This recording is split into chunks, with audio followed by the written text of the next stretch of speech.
Hi, welcome to our channel of IGNOU audiobooks. Indira Gandhi National Open University, School of Extension and Development Studies, SOEDS, Master's Degree Programs. Master of Arts in Corporate Social Responsibility, MACSR Second Year. MDV-004 Gender and Development. Block-1 Concept of Gender. Unit 1 Basic Concepts of Gender. Concepts of Gender. 1.1 Introduction. This unit introduces you to the basic concepts associated with gender and development. Wide ranges of concepts are discussed in this unit in order to familiarize you with those concepts, and they will be used frequently in the subsequent units of this course. After studying this unit, you will be able to define the basic concepts with regard to gender and development, explain the differences among the basic concepts, and analyze the trends in the evolution of gender and development. 1.2 Power, Subordination, Empowerment and Discrimination. 1.2.1 Power. Power can be defined as the degree of control exercised by certain people, institutions, organizations over material, human, intellectual and financial resources. The control of these resources becomes the source of power. It is dynamic and relational and exercised in the social, economic and political relation between individuals and groups. It is also distributed unequally, where some individuals or groups have greater control over the resources and others having little or no control. The access to and control over resources determines the extent of power one exercises.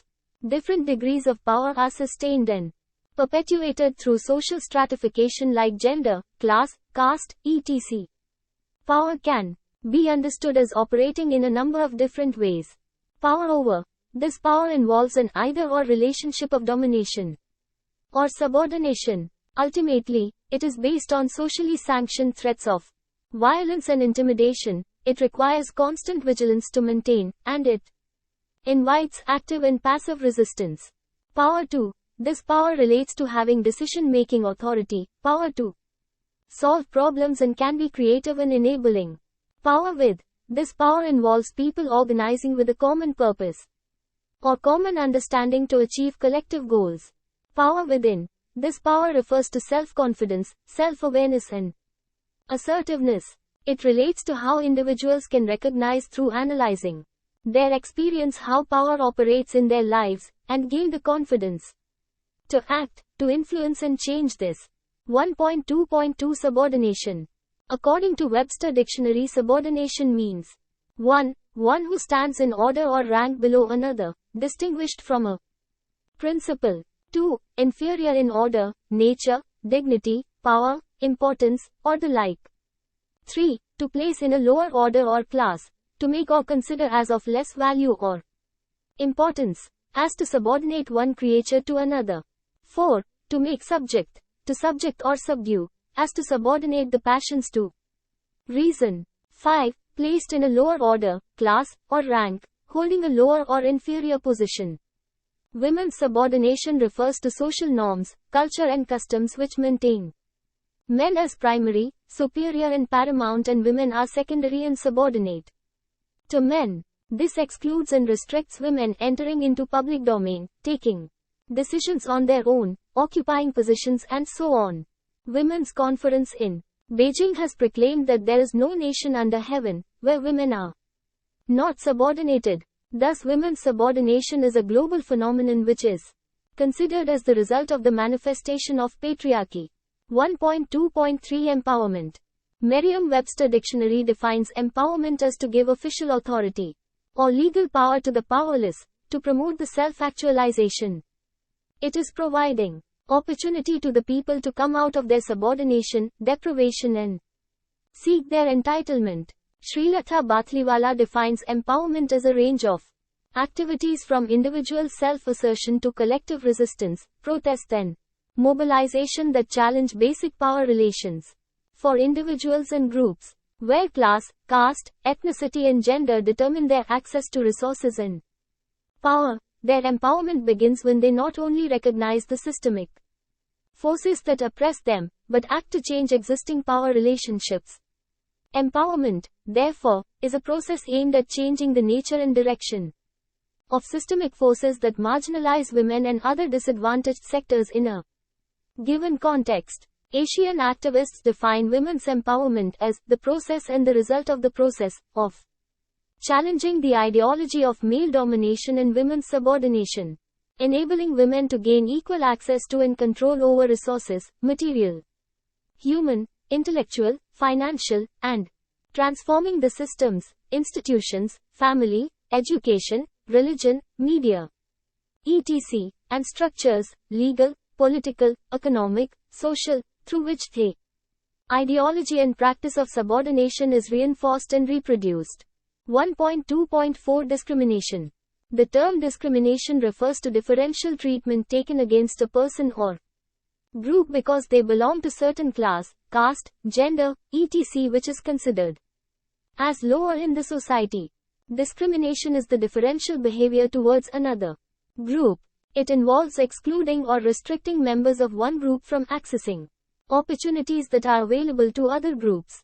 Discriminatory behavior takes many forms and involves in social, political and economic exclusion. These disadvantages lead to different kinds of discrimination and injustice.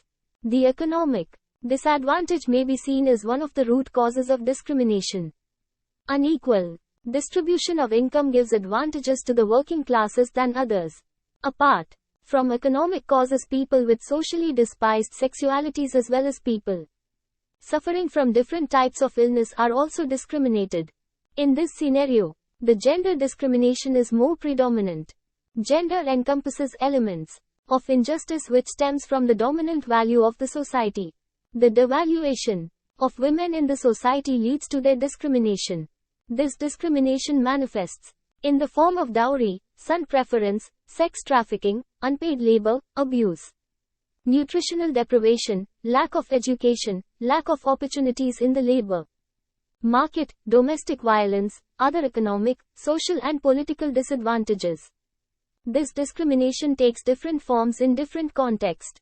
In US, race structures plays an important role that two women from disadvantaged race are paid low, have low status, do menial jobs and they are mostly in domestic occupation. In Indian context, caste is also associated with this discrimination. The lower caste women have triple burden of being a woman, hailing from lower caste and being poor. Contact of any kind through touching, having sexual relation, dinning, drinking from the same well and so on between institutionally upper caste and lower caste is socially not accepted. According to Arjun Daha, these discriminations and deprivations are multidimensional. For example, a landless female daily laborer of scheduled caste is very likely to be poor, illiterate, with poor health status, have little social capital and she finds it difficult to exercise her constitutional rights. Her quality of life is less because of discrimination. The lower castes are segregated on space and they are confined to the margins of village. This distance and social disadvantage make them socially, economically and culturally disadvantaged. The Constitution of India guarantees to all Indian women equality, Article 14. No discrimination by the state, Article 15, 1. Equality of opportunity, Article 16, and equal pay for equal work, Article 39, d. In addition, it allows special provisions to be made by the state in favor of women and children, Article 15, 3. Renounces practices derogatory to the dignity of women, Article 51, a. And also allows for provisions to be made by the state for securing just and humane conditions of work and for maternity relief, Article 42. In spite of these measures, women discrimination in India continues. Social commitment and political will has a significant role in uprooting the discriminatory practice against women. 1.3 Entitlement, Needs and Rights. 1.3.1 Entitlement. Entitlement means the appropriate rights and claims. It is the right guaranteed by the law or statute and provides certain benefits to the deprived and underprivileged group. In the context of gender, women do not have access and control over tangible and intangible resources and their equal rights with men are deprived. Because of patriarchal norms, the low status of women is thus an effect of the entitlement failure. family and other social institutions confine the capacity of women, restricts their independent activity and makes them to consider the needs of others above their own. Therefore, to seek gender justice, entitlement is the primary requirement. Entitlement, in economics, is often associated with the right to property. Many believe that empowerment of women can happen if they have access and control over resources and properties. Looking from this perspective, it can be said that resources and properties are still male domain and women don't have their claim towards its access and control. Women also lack inheritance to property rights. In view of this, the Commission on Status of Women in India 1975 has given many recommendations regarding the entitlement of women. Some of them are: legal recognition should be given to the economic value of the contribution made by the wife through household work for purposes of determining ownership of matrimonial property, instead of continuing the archaic test of actual financial contribution. On divorce or separation, the wife should be entitled to at least 1/3 of the assets acquired at the time of and during the marriage. Sections 15 and 16 of the Indian Succession Act 1925 to be amended, removing mandatory linkage of wife's domicile with that of the husband. Equal distribution of not only separate or self-acquired properties of the deceased male, but also of undivided interests in co-parcenary property. In order to ensure the entitlement of women, legal reforms are mandatory. Even when law is there, it is difficult to ensure the rights of women, as the social conventions and practices restricts women from exercising their rights. Attitudinal change has to be brought in the society. Social reform movement is necessary for creating awareness and changing the mindset of the people. Dr. Sarala Gopalan, former Secretary to Government of India, has given following recommendations to ensure women's entitlement: increase awareness of laws through education institutions, general awareness and legal awareness programs; sensitize judiciary, administrators and legislators about implementation of laws in letter and spirit; consider long-pending recommendations for amendments of legal provisions on inheritance, and introduce compulsory registration of marriages and strengthen the administrative machinery for the purpose. 1.3.2 Needs. From 1970 onwards, low status and condition of women was brought into focus. To improve their status and conditions, gender planning is an important tool. The gender planning concerns the fact that women and men not only play different roles in the society, but also their strategic and practical needs are different. When identifying interest, it is useful to differentiate between women interests, strategic gender interest, and practical gender interest, following the three-fold conceptualization made by Maxine Molyneux. After identifying different interests of women, this can be translated into planning. Needs and their concerns may be satisfied. Women's needs can be divided into strategic gender needs and practical gender needs. For example, the strategic needs concern themselves with the equality in the society. On the other hand, practical gender needs talks about day-to-day survival, like getting drinking water, fuel, fodder etc. Strategic gender needs, SGN, are the needs women identify because of their subordinate position to men in the society. SGN vary according to particular context. They relate to gender division of labor, power and control, and may include such issues as legal rights, domestic violence, equal wages and women's control over their bodies. Meeting SGN helps women to achieve greater equality. It also changes existing roles and therefore challenges women's subordinate position. Practical gender needs, PGN, is the need that women identify in their socially accepted roles in the society. PGN don't challenge the gender division of labor or women's subordinate position in society, although rising out of them. PGN are a response to immediate perceived necessity, identified within a specific context. They are practical in nature and often concerned with inadequacies in living conditions such as water provision, health care and employment. 1.3.3 Rights. The term women's rights refer to freedoms and entitlements of women and girls of all ages. These rights may or may not be institutionalized, ignored or suppressed. by law, local custom, and behavior in a particular society. These liberties are grouped together and differentiated from broader notions of human rights, because they often differ from the freedoms inherently possessed by or recognized for men and boys, and because activists for this issue claim an inherent historical and traditional bias against the exercise of rights by women and girls. Issues commonly associated with notions of women's rights include, though are not limited to, the right to bodily integrity and autonomy, to vote, suffrage, to hold public office, to work, to fair wages or equal pay, to own property, to education, to serve in the military or be conscripted, to enter into legal contracts, and to have marital, parental and religious rights. Women and their supporters have campaigned and in some places continue to campaign for the same rights as men. 1.4 Women in Development, with Gender Mainstreaming, Gender Parity Index, GPI. 1.4.1 Women in Development. The WID approach aims to integrate women into the existing development process by targeting them, often in women-specific activities. Women are usually passive recipients in WID projects, which often emphasize making women more efficient producers and increasing their income. Although many WID projects have improved health, income or resources in the short term, a significant number were not sustainable because they did not transform unequal relationships. A common shortcoming of WID projects is that they do not consider women's multiple roles, or they miscalculate the elasticity of women's time and labor. Another is that such projects tend to be blind to men's roles and responsibilities in women's empowerment. The biggest difference between WID and GAD is that WID projects traditionally were not grounded in a comprehensive gender analysis.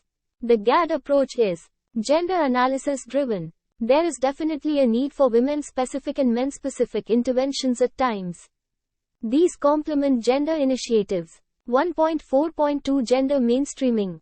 Gender mainstreaming is the public policy concept of assessing the different implications for women and men of any planned policy action, including legislation and programs, in all areas and levels. The concept of gender mainstreaming was first proposed at the 1985 Third World Conference on Women in Nairobi. The idea has been developed in the United Nations Development Community. The idea was formally featured in 1995 at the Fourth World Conference on Women in Beijing. Most definitions conform to the UN Economic and Social Council, which formally defined the concept as given below. Mainstreaming a gender perspective is the process of assessing the implications for women and men of any planned action, including legislation, policies or programs, in all areas and at all levels. It is a strategy for making women's, as well as men's concerns and experiences an integral dimension of the design, implementation, monitoring and evaluation of policies and programs in all political, economic and societal spheres so that women and men benefit equally, and inequality is not perpetuated. The ultimate goal is to achieve gender equality. United Nations has defined gender mainstreaming as the process of assessing the implications for women and men of any planned action, including legislation, policies or programs, in all areas and at all levels. Gender mainstreaming is not only a question of social justice, but is necessary for ensuring equitable, sustainable human development by the most effective and efficient means. 1.4.3 Gender Parity Index, GPI. GPI is the ratio of the female to male adult literacy rates, which measures progress towards gender equity in literacy and the level of learning opportunities available for women in relation to those available to men. It serves also as a significant indicator of the empowerment of women in society. In this section, you have read about power, subordination, empowerment and discrimination, entitlement, needs and rights, women in development, WID, gender mainstreaming, gender parity index, GPI. 1.5 Gender and development, gender planning, gender budgeting and gender auditing. 1.5.1 Gender and development. GAD, which shares elements with the empowerment approach, gained popularity in the 1980s and attempts to address the loopholes of WID. It is rooted in post-development theory and post-structuralist critiques in feminism. GAD does not consider women as a uniform group. It maintains that women's situation should be seen in the context of the socioeconomic, racial and other factors that shape a particular society. It points to the importance of understanding the relationship between women and men and how society influences their respective roles. Development to be meaningful will have to take all these factors into consideration. This approach rejects the dichotomy between the public and the private. It focuses attention on the oppression of women in the family, within the private sphere of the household. It emphasizes the state's role in providing social services to promote women's emancipation. Women are seen as agents of change rather than passive recipients of development. The focus is on strengthening women's legal rights. It also talks in terms of upsetting the existing power relations in society. Gender is an issue that cuts across all economic, social and political processes. The GAD approach attempts to identify both the practical gender needs of women as well as the strategic gender needs that are closely related. The problem with GAD is that it is easy in the name of gender to disguise and even sidetrack real issues that affect women. Gender can rise above the personal, which means the personal can remain behind the scene, despite all the efforts that go into the analysis of social construction of gender. Most often, however, GAD is seen as just a new label for the same old women's programs which do not address power relations in society or women's oppression. Though it is popular among funding agencies and NGOs and has the potential to be different, it has become institutionalized like with 1.5.2 Gender planning. Gender planning is the recognition of existing gender inequalities in the society and helps to formulate the policies to mitigate gender inequalities in the society. It aims to improve the status and conditions of women by formulating appropriate policies and programs. The existing planning approach treats all as equal and it will make a plan for all without considering the inequalities existing in the society. Gender planning helps to expose, analyze and resolve the inequalities existing in social, economic, culture, legal and family structures and serves to initiate processes of change to address inequalities in such structures and processes. 1.5.3 Gender budgeting.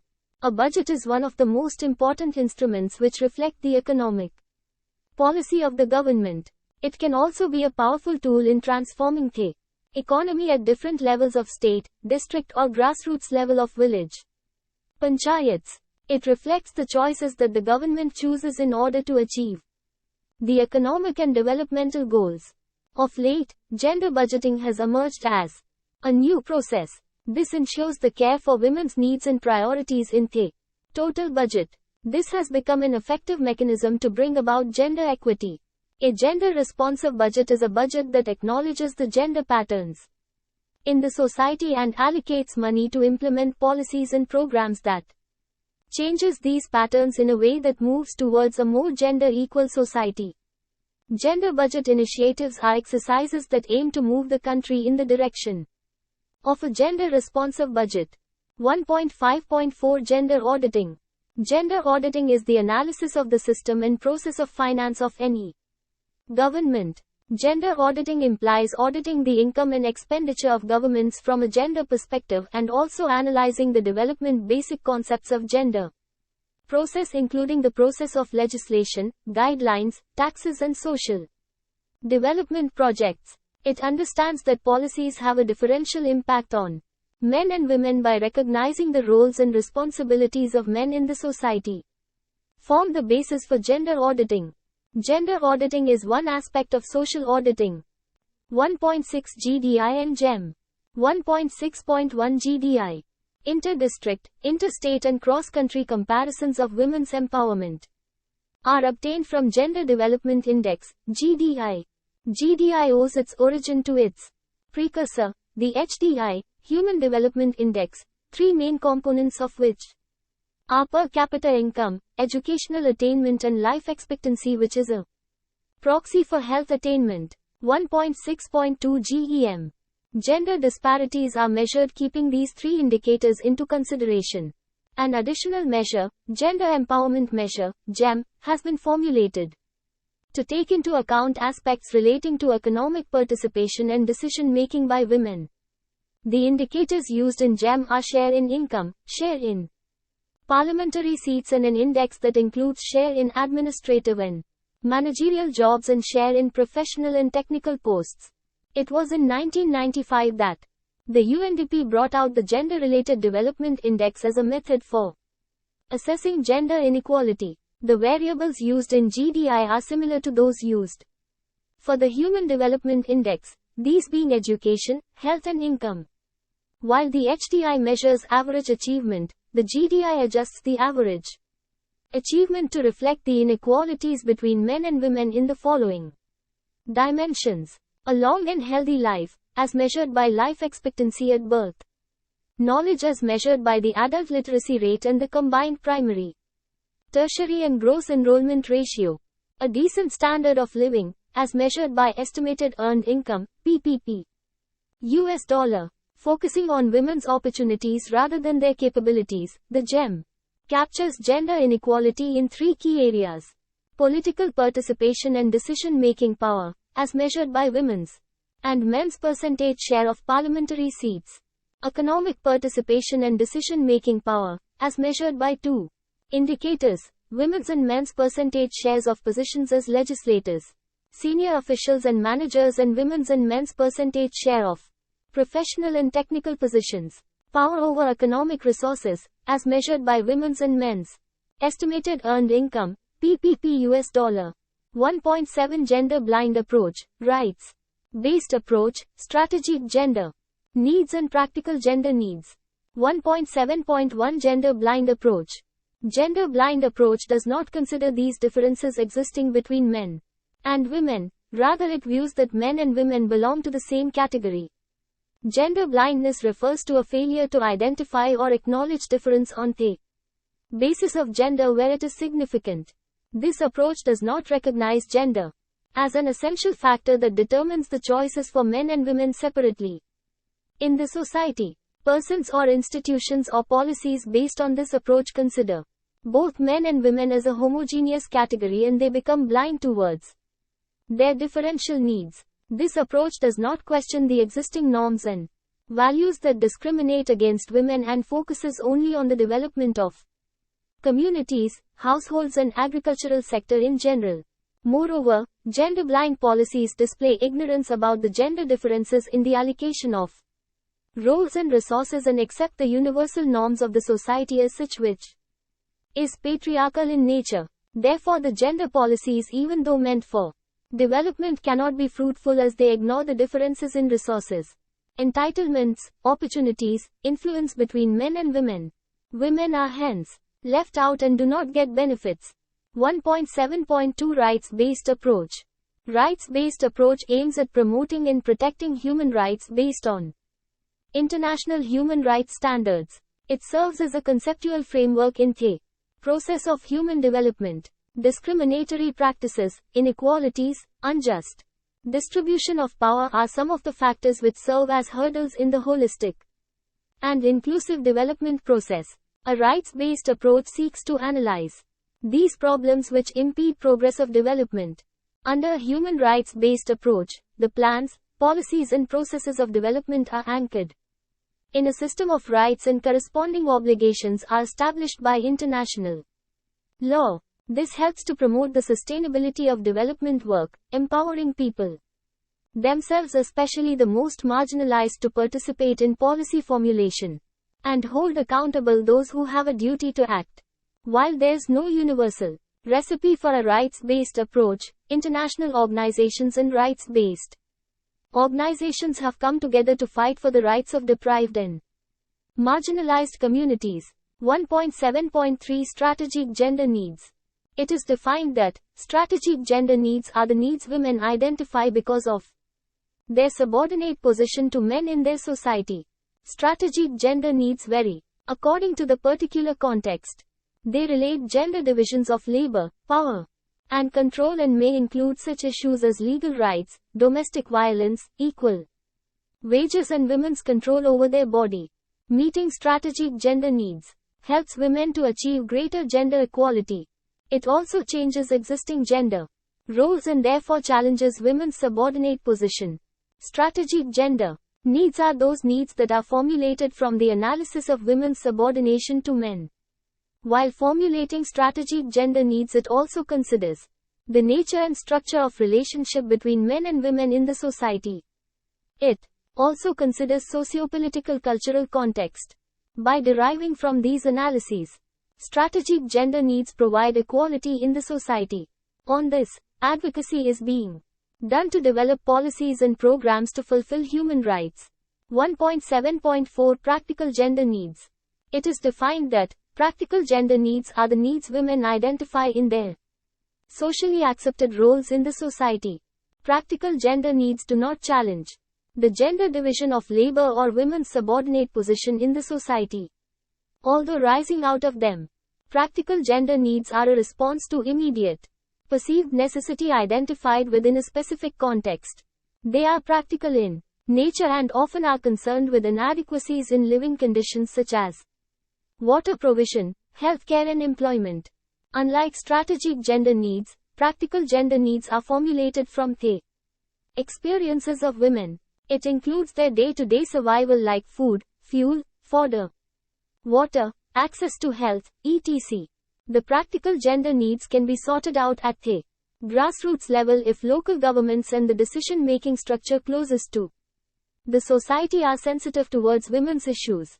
As Molyneux has written, they do not generally entail a strategic goal such as women's emancipation or gender equality, nor do they challenge the prevailing forms of subordination even though they arise directly out of them.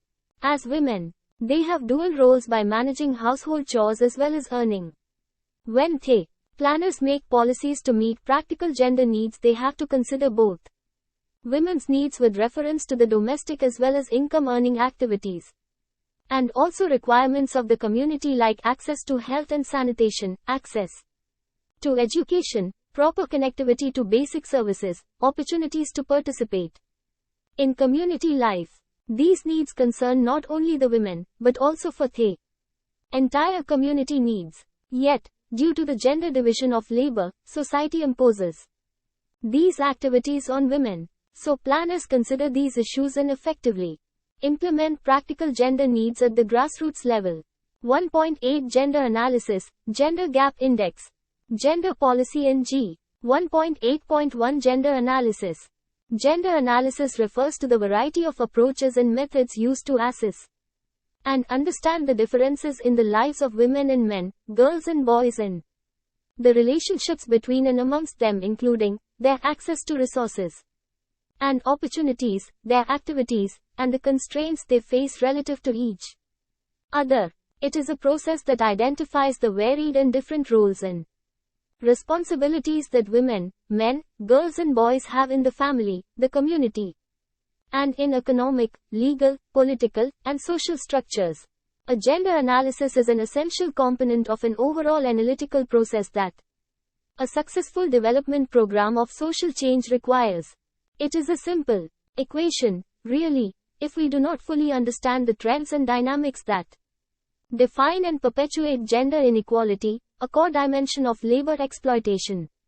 We will be unable to mount a successful strategy to promote gender equality and women's rights. Knowing key facts, labor market trends in the organized and unorganized sector, power dynamics of women within the family, institutions and society, are critical factors for grounding the analytical and strategic work of gender equality and development programming in reality. It also helps develop a snapshot of that reality against which the impact of development programs and strategies can be measured. Gender analysis is a way of seeing or analyzing problems, situations and solutions with awareness of gender relations and in order to identify gender issues. The key elements of a gender analysis should include identification of similarities and differences between men and women and amongst women. 1.8.2 Gender Gap Index. The Gender Gap Index assesses countries on how well they are dividing their resources and opportunities among their male and female populations, regardless of the overall levels of these resources and opportunities. By providing a comprehensible framework for assessing and comparing global gender gaps and by revealing those countries that are role models in dividing these resources equitably between women and men. The index serves as a catalyst for greater awareness as well as greater exchange between policymakers. It examines 4 critical areas of inequality between men and women. 1. Economic participation and opportunity, outcomes on salaries, participation levels and access to high-skilled employment. 2. Educational attainment, outcomes on access to basic and higher level education. 3. Political empowerment, outcomes on representation in decision-making structures. And 4. Health and survival, outcomes on life expectancy and sex ratio. 1.8.3 Gender policy. A gender policy is an integral part of all the organizational policies, programs, and projects and involves building a culture that understands the issues in policies, which respect diversity and gender-related concerns. A mere statement of policy and objectives does not ensure the concerns relating to addressing the gender. Towards achieving the objectives, clear indicators need to be defined to evaluate and assess the organization's commitment towards gender equity on a periodic basis. The policy seeks to ensure greater consistency of gender principles, policies and practices across the organization and to provide an accountability framework in relation to gender, against which all staff can be accountable and against which the organization can audit itself. 1.8.4 G. The introduction in 1995 of the Gender-Related Development Index, GDI, and the Gender Empowerment Measure, GEM, coincided with growing international recognition of the importance of monitoring progress in the elimination of gender gaps in all aspects of life. While the GDI and the GEM have contributed immensely to the gender debate, they have conceptual and methodological limitations. In the 20th anniversary edition of the Human Development Report, the Gender Inequality Index has been introduced as an experimental index. It is not a perfect measure. Just as the HDI continues to evolve, the Gender Inequality Index will also be refined.